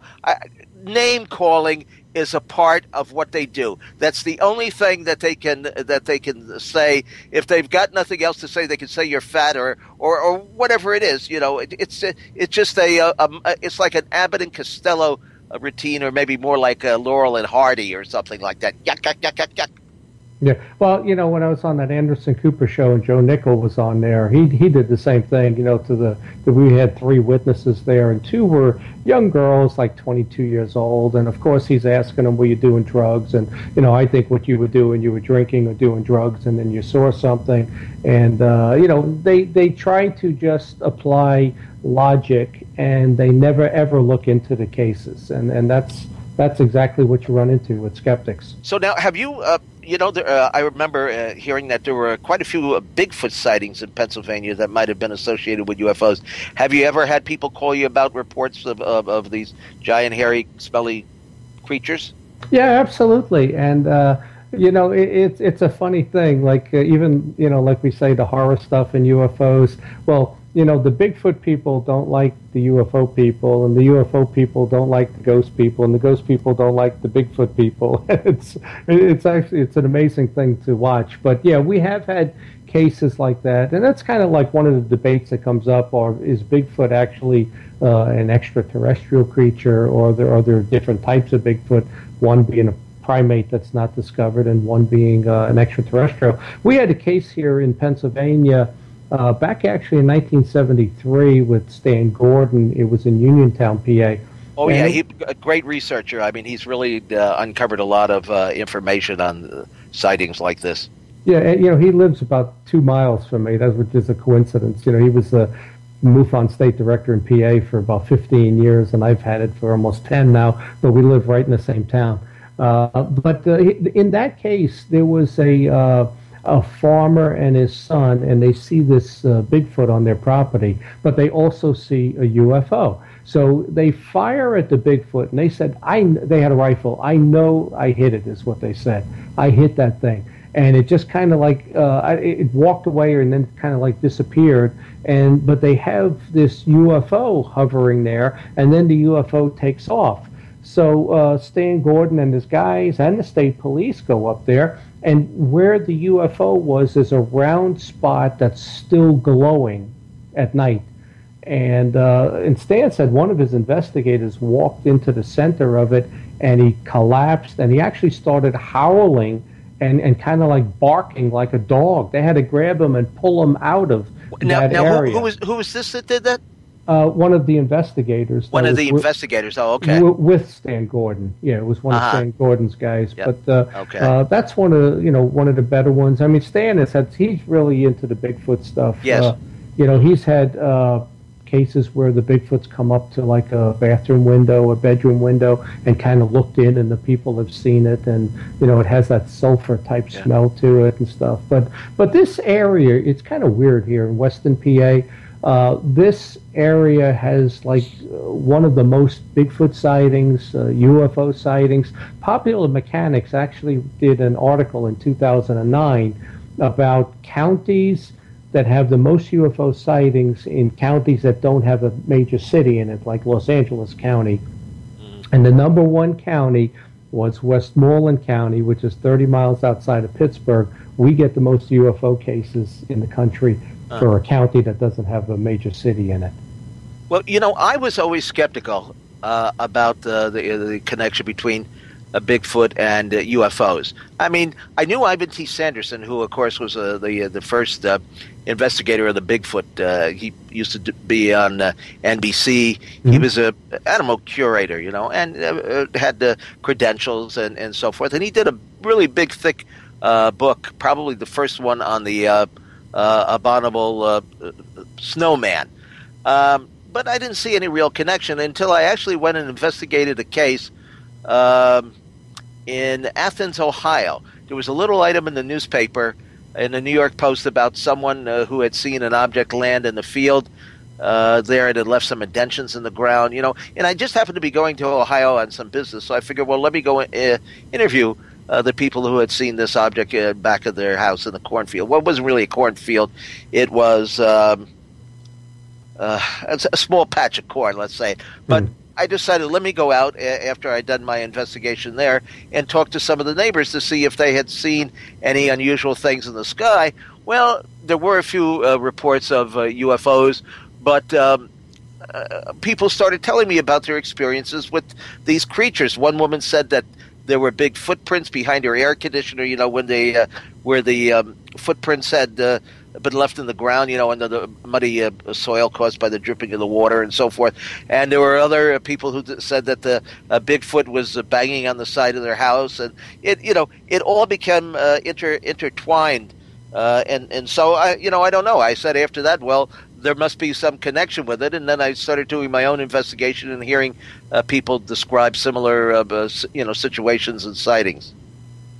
Yeah, well, this area is huge for hunters, deer hunter, just like the movie, deer hunting, and so when you talk about Bigfoot here, you got a lot of these guys come out and say they've seen stuff, they've heard stuff in the woods, things that didn't sound right to them, and so actually when you do the Bigfoot conference in this area, it draws a bigger crowd than the UFO conference does. So, every now and then I try to have a Bigfoot speaker or ghost speaker at my UFO conferences just to try to bring the other crowd in also. So, do you think that these beings these Bigfoot are being controlled by somebody on board the ship, or are they? I don't think that they would be piloting them necessarily. Are they coming through some window area from some other dimension? Well, I'm not a big believer that the Bigfoot is that related to UFOs. I do have one of my chief investigator, who's also the West Virginia State Director, Fred Saluga. He's into Bigfoot and UFOs, and he's convinced that there is a connection there. I kind of think Bigfoot's probably, just a primate that hasn't been discovered.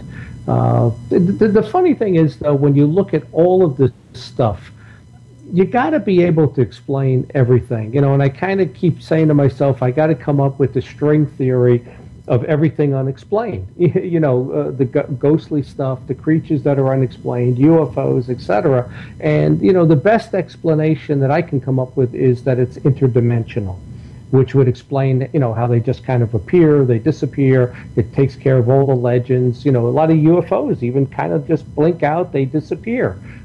So if it's interdimensional, that kind of explains how maybe a lot of this, where it comes from.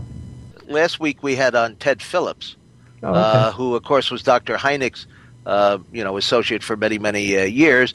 And of course he started out back in the 1960s investigating the Socorro UFO landing there. And he became convinced in the last few years by investigating this incidences in Marley Woods, where these objects appear and disappear, and they range in size from a few feet across to 20 feet in diameter, and now they're starting to get into the homes of the people there. So he started out believing that UFOs were all extraterrestrial in origin, and now definitely believes it's paranormal in nature.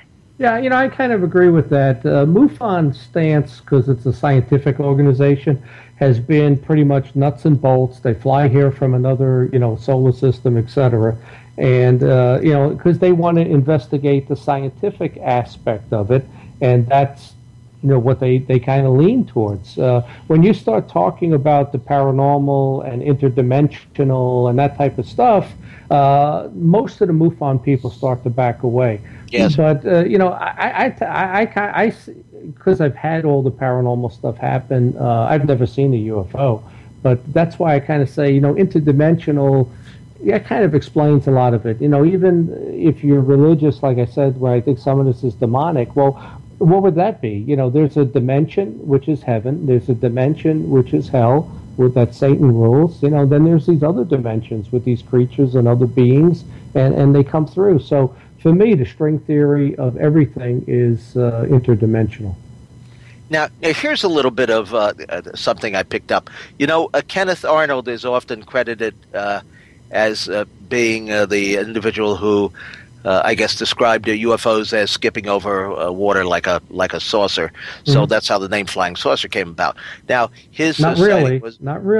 Well, okay. Oh, well, now okay, but let's not get off track. Okay, we can go back. Let him correct you. Go ahead, John. Yeah, what was the first description? Yeah, the only reason I say that is, and you can say what you're going to say. Yes. Is okay. Everybody credits Kenneth Arnold with saying flying saucers as being the originator of that term, but he wasn't. It was used in a Dallas newspaper in like 1879. It's actually in my book, An Alternative History of Mankind. Nobody knows that fact, but I could actually tell you the exact date and who the guy was, but it originally showed up about 70 years before Kenneth Arnold. But again, say what you're going to say. Okay. Anyway, so Kenneth Arnold is often credited as being the start, his sighting being the start of the modern UFO era, although we know it goes back long before then.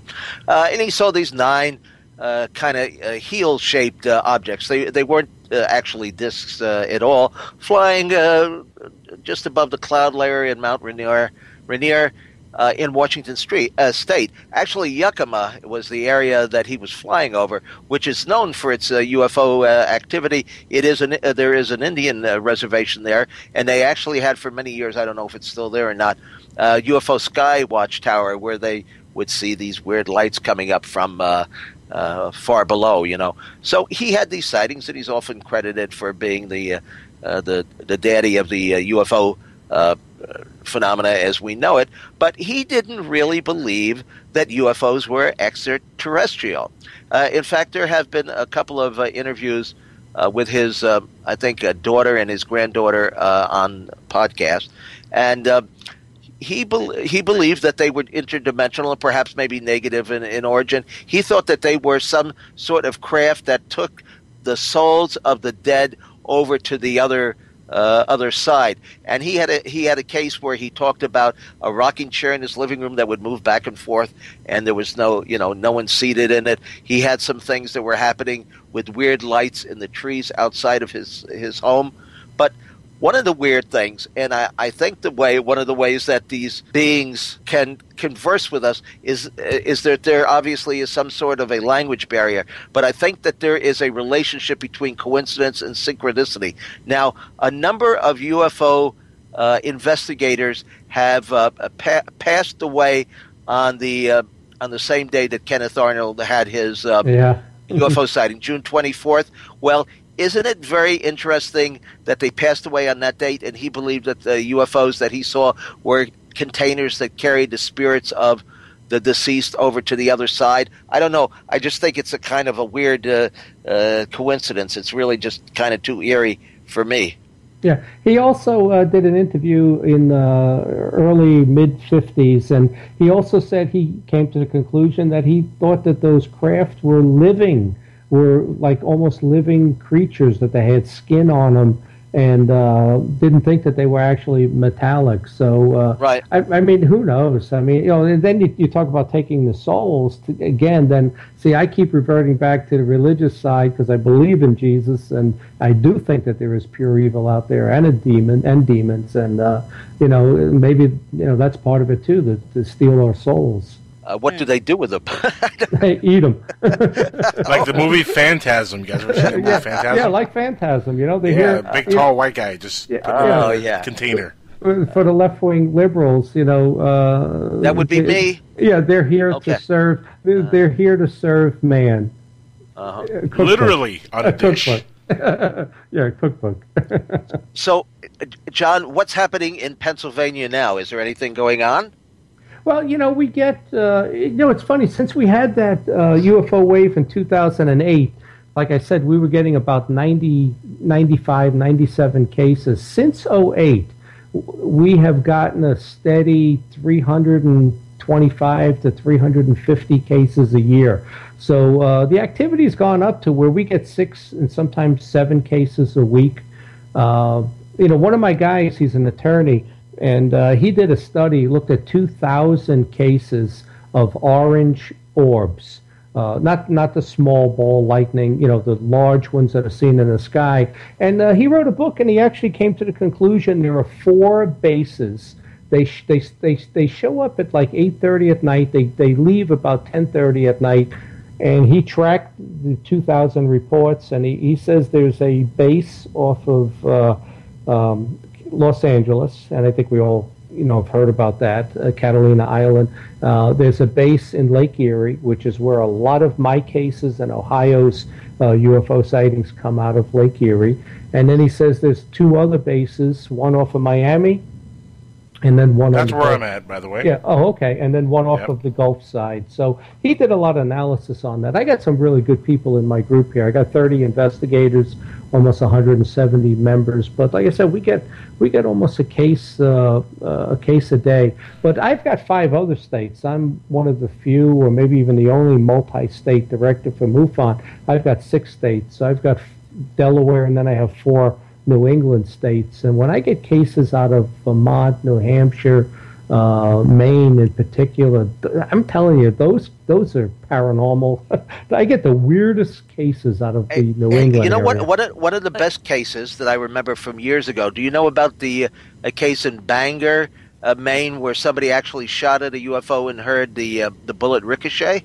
Oh, no, I'm not familiar with that one. But. See, I go way back. Yeah. I mean, I had a case, this woman called me, and I think she was in New Hampshire, and she goes, John, I live on a farm, and she says, it's like nobody else, it's pitch black. She says, she'll see like a laser light being pointed through her windows. I said, well, maybe that's just kids messing with you and stuff, And she goes, no, there's something out there. She says, all of a sudden the house will kind of like light up, from above.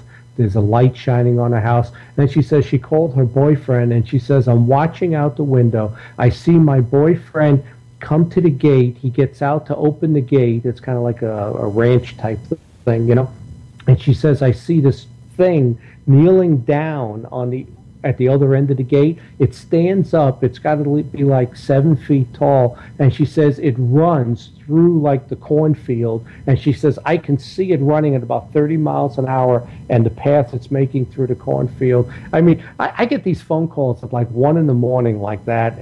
But the stuff that comes out of the New England area is the creepiest stuff. What else? What else you got? Well, there's just a lot of that type of stuff. One guy called me and he said that, he keeps having these recurring, like, out-of-body experiences. And again, he was up in that New England area where he's in a field and there's a woman there. And as he gets closer and closer to her, then she turns into something else. It's like in Pennsylvania, I get like normal UFO cases. I get very few of the Bigfoots, and I don't think I ever get any that I would say, well, this is, this sounds like paranormal stuff to me. But the New England, there's something about New England that's just very creepy up there. Are you in touch with like any of the ghost hunters or paranormal researchers? I mean, sharing information at all? I'm friends with all of them. I try to stay neutral, and like I said, I try to invite the Bigfoot Society. I go to their conferences. I was a member of the Pennsylvania Bigfoot, but they don't want to come to the UFO conference. The paranormal people, I actually, I tried starting out with that before I joined MUFON. Yes. So I stay open to all of that, mainly because I've had the paranormal experiences, and I have those speakers come to our conferences. But I wouldn't say that we're, in close contact sharing information. Probably half of my investigators, what I started doing in PA was recruiting people from the paranormal, the ghost hunting, not too many Bigfoot people, a couple of them, because they know how to investigate, and they're kind of open-minded, and they've actually been very good investigators for me. So when we have something like that, I'll turn it over to them, and then they're the ones that are communicating back to these other groups. It's not me. Are there any kind of patterns that are emerging? We were having the orange orbs, a lot of those recently. Back in 2008, it was the triangular craft. which, now I kind of look at the wave over 2008 that happened over PA, and I can't help but wonder if it wasn't the TR-3B, that maybe it was a military craft, the triangular craft with the light on each end, 3 lights. That's sprinkled into the tree? Well, I don't know why they would be sprinkling, probes into a tree, but the description kind of fit the TR-3B. Is it probes or waste?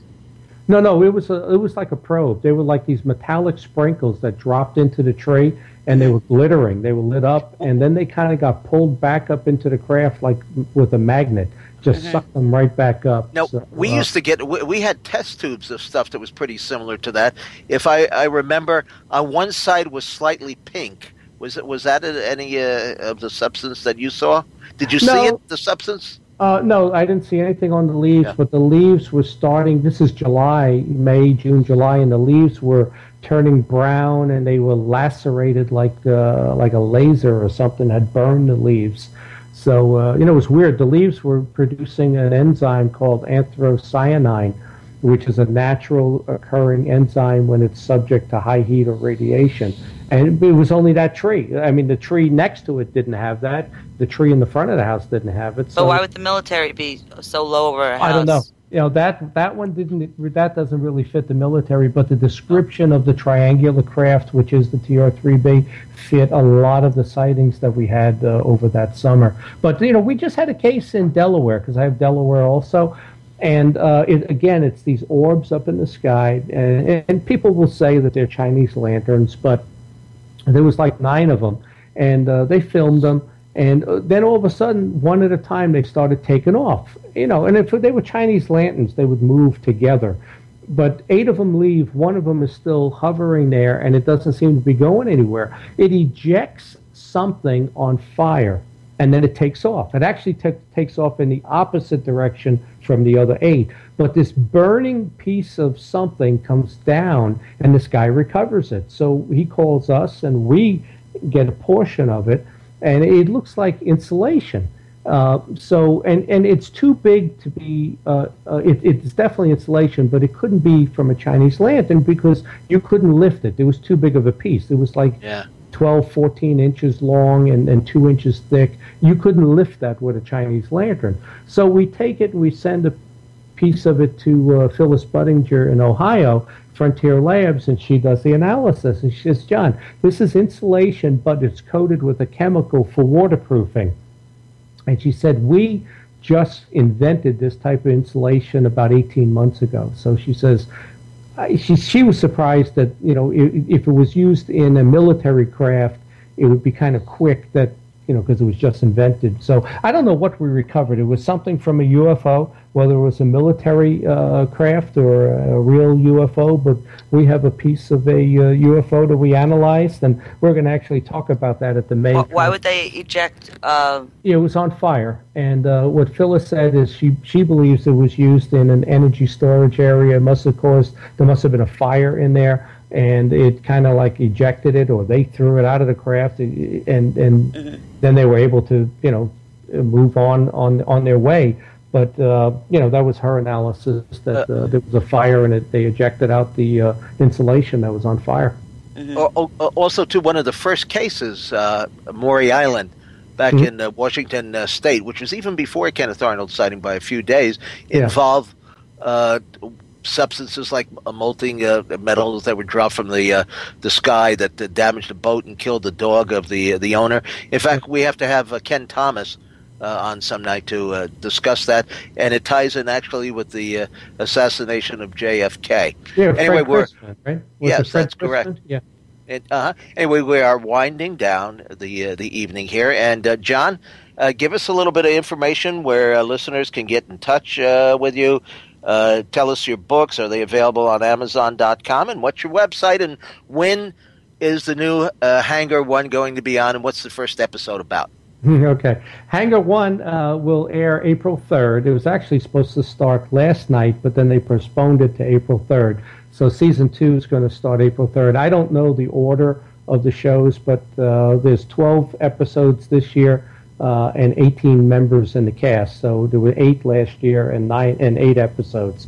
So we have a bigger cast and 4 more episodes. As far as myself goes, all my books and lectures and DVDs are on my website, johnventre.com. That's VENTRE, johnventre.com. And our conferences are on our website, MUFONPA.com. We do 3 conferences. We have Erie in May, we have Philly in October, and Pittsburgh in November. So if you're anywhere on the East Coast, Northeast, Midwest, we get people flying in from Canada, Texas, Florida. Well, you put on a very good conference. And Carla, speaking of Erie, Carla's salon used to be. Notice I didn't say saloon. Her salon used to be on Erie Street. But where are you located now? In case anybody wants to go over to get clipped, get their hair done. And she's in Jersey City. That's why we say it's the cutting edge of the paranormal. Yes, I am. 353 2nd Street, Jersey City, downtown New Jersey. Very groovy. BalanceSalonJC.com. Yeah, you're not too far from us if you want to swing by in October and come to the Philly conference. We do it in Bucks County. You can just go straight across 78 and you'll make your way into us. I have a friend in Melbourne, too. Yeah.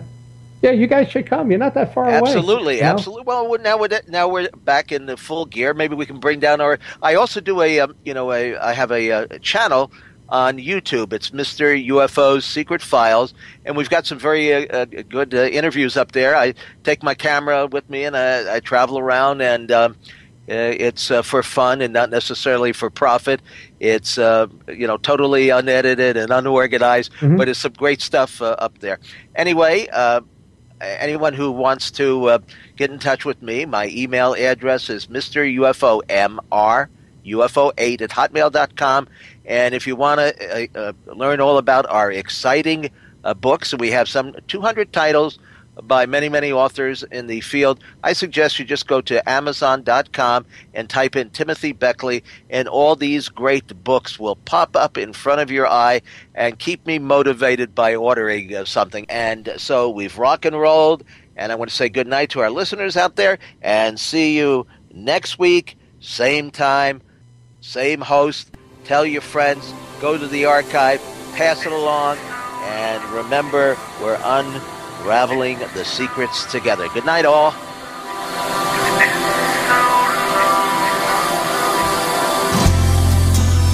It's been